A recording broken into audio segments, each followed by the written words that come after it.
Many have called it cultural genocide, a system of institutions where indigenous children were sent to be stripped of their language and their heritage.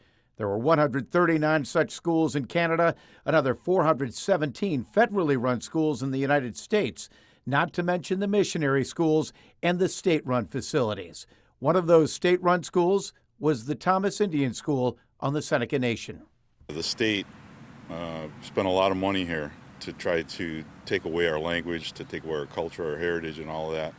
And I think today's world, in 2026, they need to invest that same type of money here to restore our language and our culture in a way that can carry forward generations from now. Sanction ethnic cleansing is what was going here. Now, almost exactly a year after Governor Kathy Hochul visited the Cattaraugus Territory to formally apologize for the schools, little has been done since. If we lose our language, it's a part of our identity that we really can't replace. And I think we have to do everything that we can to restore that and to improve that and our ability to teach our young folks and older folks as well the language.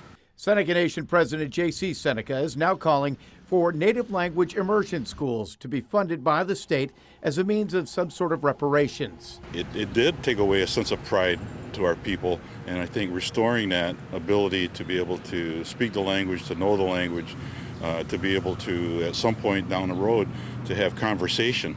You know, many people know words and phrases and can speak language, but to have actual conversations between each other, I think that's something that's missing and something that's needed to be restored in our culture.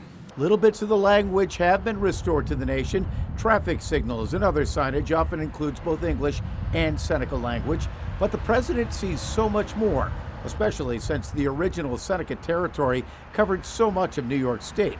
He would like to see a day where the approach is similar to Canada's requirements to include both French and English translations on signs.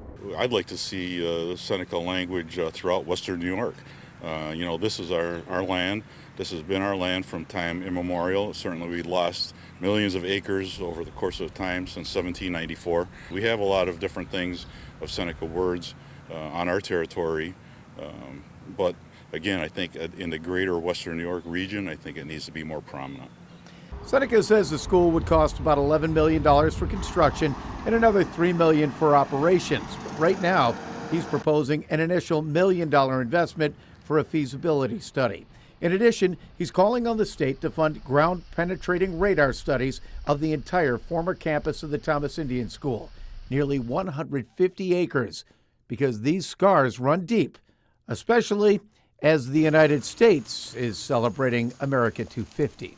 Certainly it's a holiday celebration of that. For us, it's been a look back in time of struggle of 250 years.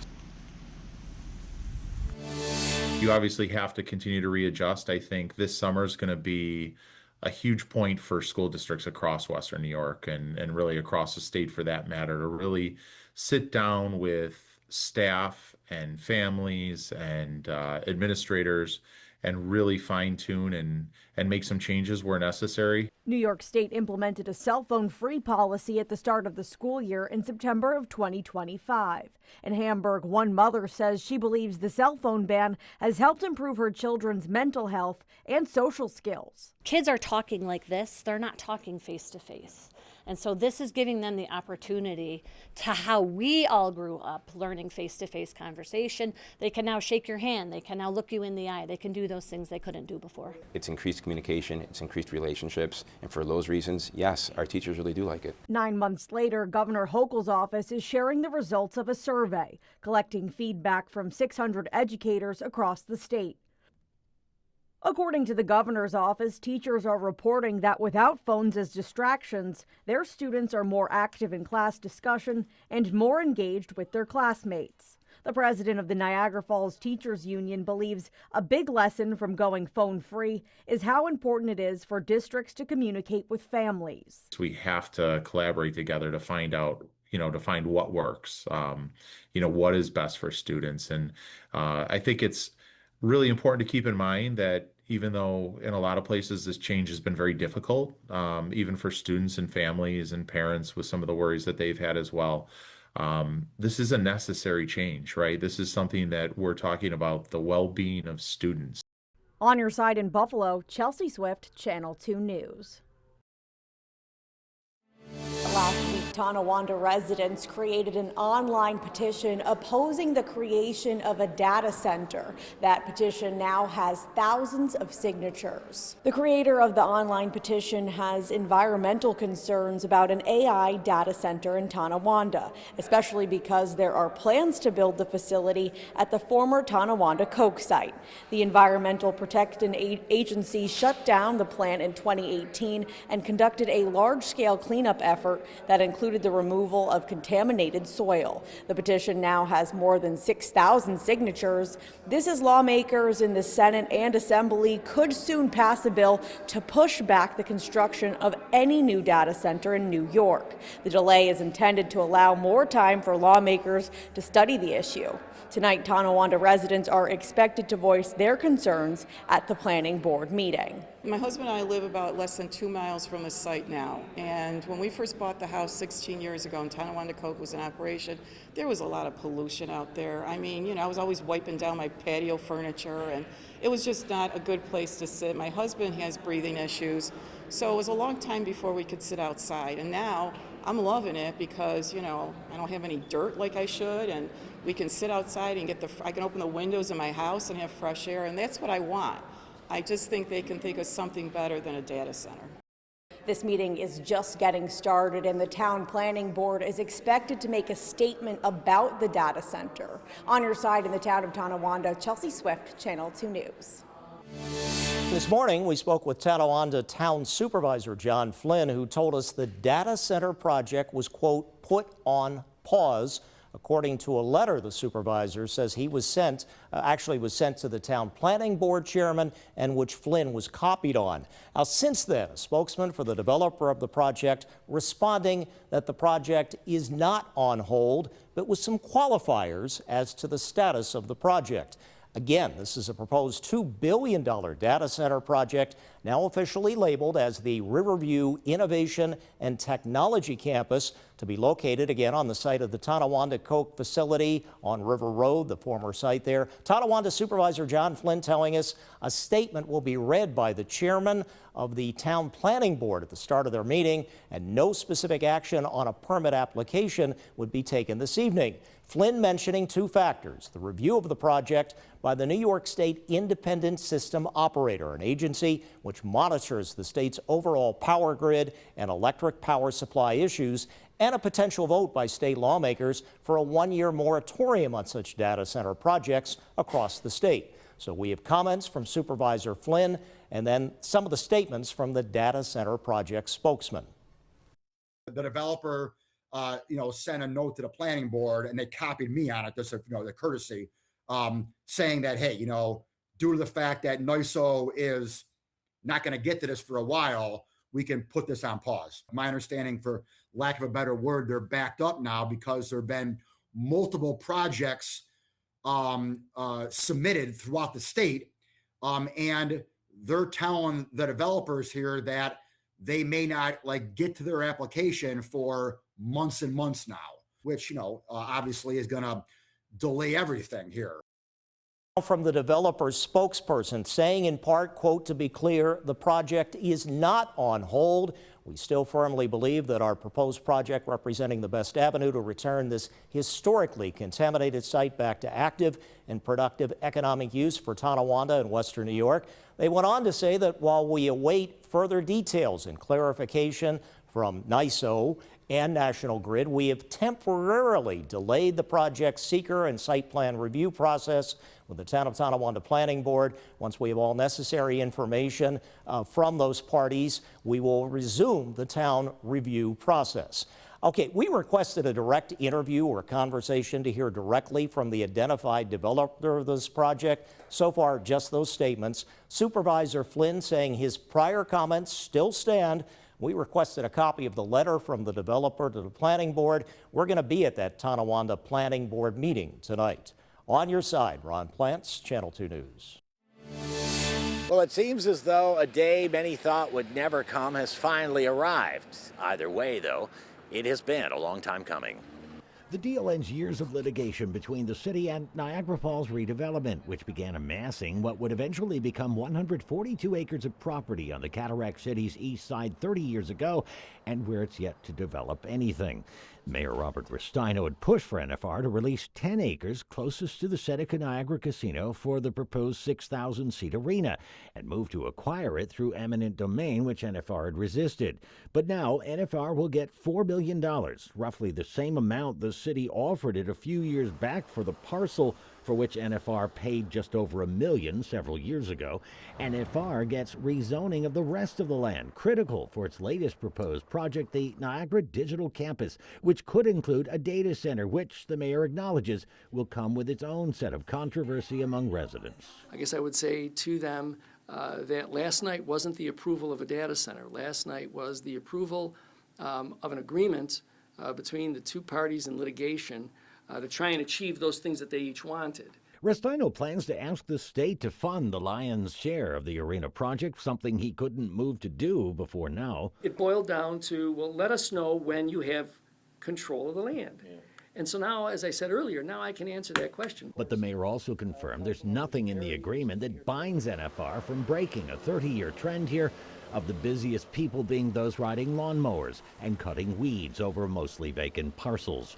In a statement on its website, NFR says, "We look forward to working with the community and its leaders to make the Niagara Digital Campus a reality." It is no secret, though, that Niagara Falls is a city where its recent history is chock full of big plans being announced and never coming to fruition. So there may be many folks around here who will only believe it when they see it. On your side in Niagara Falls, Dave McKinley, Channel 2 News. A Buffalo police officer stabbed, another shot. A store clerk killed in broad daylight. In a matter of weeks, Buffalo police have responded to a series of violent incidents. It's horrific. I mean, I was on my way to a briefing on an officer that was stabbed and had to be rerouted to ECMC for an officer that was shot. John Davidson, president of the Buffalo Police Benevolent Association, says officers are finding themselves leaning on resources within the department. The city and the PBA work together to create an officer wellness position. So we have Matthew Cross, who works in that position. It's very hard to get somebody to take that first step to get help. Matthew Cross is the first wellness coordinator for the Buffalo Police Department, a position created in 2023. We have everything that you're not supposed to see as a human being in general, and I'm fortunate to be in a position where I can spend 40 hours plus a week trying to make sure our people are okay. He says officers have struggled after the events of the past few weeks. It's a miracle that we have made it through the last week. I'm so grateful for everybody that played their role. Our training, our experience saved lives last week, and it's tough. Former Buffalo Police Commissioner Joe Gramaglia was in charge when Matt's position was created. He says it's vital for the well-being of officers. When I started in 1994, and nobody talked about that, the difference today is that it's more accepted to have those conversations and to accept those reach outs. On your side in Buffalo, Alyssa Clausel, Channel 2 News. The Erie County District Attorney pointed out that cases like the one that played out in Buffalo and Cheektowaga on Monday are the, quote, worst of the worst. It's a scourge, and these crimes are horrific. Erie County District Attorney Michael Kane describing the quadruple homicide Monday, where 29-year-old Salam Muhammad is accused of killing a man in Buffalo and his wife and 2 children in Cheektowaga. Domestic violence is the one crime that really, going back to 2020 during COVID, it was sort of COVID proof. This of course is, the worst of the worst. From a data standpoint, we can look during, go back to the pandemic times where we saw rates of domestic violence literally triple. Kelly Gast is the outreach manager for the Family Justice Center of Erie County. Just their numbers are staggering. Last year we took 6,000 calls on our Safe Line, and that turned into 1,500 active cases, and we're just a team of 15 women. And of those cases, we had nearly 500 reports of strangulation. Those are simply FJC clients. That's not countywide. or statewide. Gast says that scenarios like the one that happened Monday and the domestic violence call last week where a Buffalo police officer was shot further highlight the ever-present issue of domestic violence. The cases that end in homicides are always going to get the most attention, but there's a lot of cases that our advocates are working on day in and day out that we're just, hoping and praying aren't going to turn into another homicide. Gast says that domestic violence is one of those issues that knows no boundaries or ethnicities or religions, and it's a universal problem, but admits that cultural barriers oftentimes prevent migrant and immigrant populations from seeking help from abusers. There are different fears, and this can be for all survivors. They're afraid for their community to know, for their friends or loved ones to find out. They're afraid of those repercussions. If they do seek help, what's going to happen to them. As for improving support for domestic abuse victims, Gast says that coordinated community response is vital for making resources available. What is the effort behind the scenes with law enforcement, the medical community, the court system, DV providers? Does everybody have the same training? Is the response the same? Those are really important things to consider, because the response is different in every community. And so that's where we see these gaps and system failures. And those are the things that keep us up at night. As for the suspect, Salah Mohammed, he is expected back in court sometime on Friday. On your side, Nate Benson, Channel 2 News. It's a simple but powerful truth that when cardiac arrest happens, the first chance of survival often rests with the people nearby. And that's why the American Heart Association is sharing this powerful demonstration video. They say nearly 70% out of hospital cardiac arrests occur at home. That makes family members, friends, and bystanders critical first responders. Cardiac arrest survival depends on immediate action. It has a 10% survival rate. But jumping in with CPR can double or triple a person's chance of survival. CPR isn't just for medical professionals. The Heart Association wants you to know anyone can be a lifesaver. Hands-only CPR is great for teens and adults suffering from a cardiac arrest. We're just trying to build confidence for people to step in, to support people, to intervene, to have the confidence to do so. And really just, again, become lifesavers. Western New York's interest in getting CPR trained peaked after Damar Hamlin's on-field incident during a Bills game.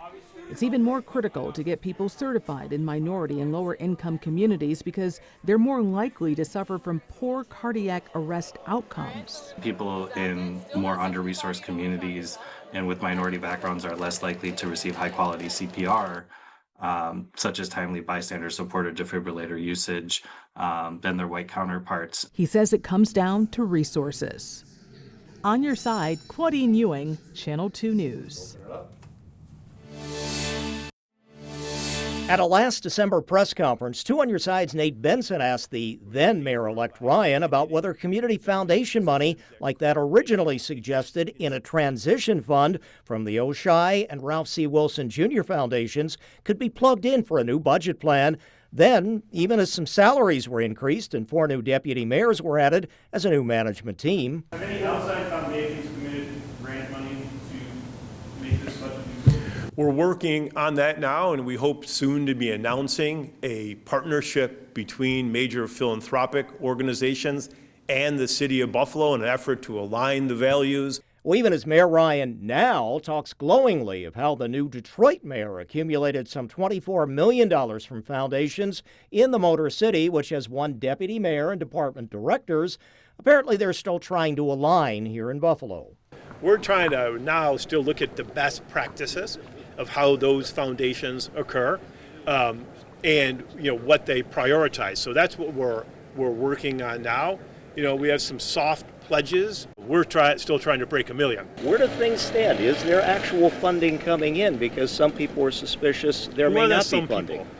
People that we talk to, Mr. Mayor, and is people on the street. How about the City Council Finance Committee Chairman? We were told that those salaries would have been subsidized by foundations. We did have a foundation actually come to chambers and state how the money would flow. The administration says it came up with a consolidation plan to cut some jobs and bring in that new management at a net savings.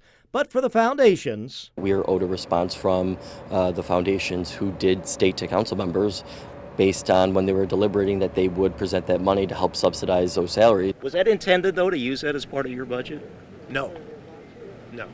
Did you tell City Council that in that meeting that you had where you discussed City councilors have any questions about this, they know where I am, and so far no one's come and asked me. On your side, Ron Plants, Channel 2 News. And of course, the bankruptcy was precipitated by the filing of roughly 900 claims by alleged victims of sex abuse by clergy, to whom the diocese is expected to collectively pay more than $300 million.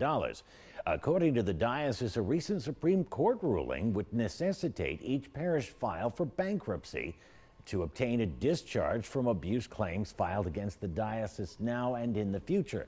The individual parishes would enter into something called a rapid repackaged bankruptcy, where they would technically go bankrupt, but for only about 2 days. Mary Pruski of Save Our Buffalo Churches says she understands why the diocese is asking parishes to do this, but she questions both the wisdom and legality of a parish declaring bankruptcy if it is not in fact bankrupt. How does this affect their credit rating going forward? Because even though the diocese is focused on this as a 48-hour bankruptcy, it extends their protection for, we're not sure, years after the settlement is completed. And the other is, will the diocese turn and say, oh, you were able to declare bankruptcy, and unless that was fraud, maybe you should close. She also raises the example of a parish which has already had to pay a significant part of its savings into the settlement fund, finding itself needing to borrow money and then being unable to do so with a bankruptcy on its record. This legal maneuver was pioneered, by the way, by the Diocese of Rockville Center down on Long Island to help it settle both its bankruptcy case and its payment to victims, and has since served as a blueprint for others. A statement from the Buffalo Diocese said in part that the approach has the support of pastors and the diocese, but needs sufficient votes for approval. You can read their full statement online when you look for this story on WGRZ.com. On your side in the studio, Dave McKinley, Channel 2 News. 450,000 people in New York State who are currently enrolled in the Essential Plan 200 to 250 will now be eligible for qualified health plans in the individual marketplace. The state confirmed these changes in March, and they go into effect July 1st. Changes at the federal level prompted this, and Megan Woodward from Fidelis Care told me this afternoon that it's important to take action now so you don't lose coverage. The choices people will have are really contingent on their information being updated with the state, their income, their household size, the address. If you've moved or had any changes in your income or in your household, certainly over the last few months, it's really important that that information gets communicated to the state, and they are then the ones that determine the eligibility. Some people will still qualify for low or no cost health insurance through another program, like Medicaid or like other versions of the Essential Plan. According to the state, your new options could have higher premiums, deductibles, and out-of-pocket costs. If you are impacted, the state started sending out notices April 1st. This affects people who are specifically in that EP version, which corresponds to how much income people make. The 200 to 250% is a percent of the federal poverty limit. If this affects you, you got a letter from the state, and this does not affect anyone else in any other versions of the Essential Plan.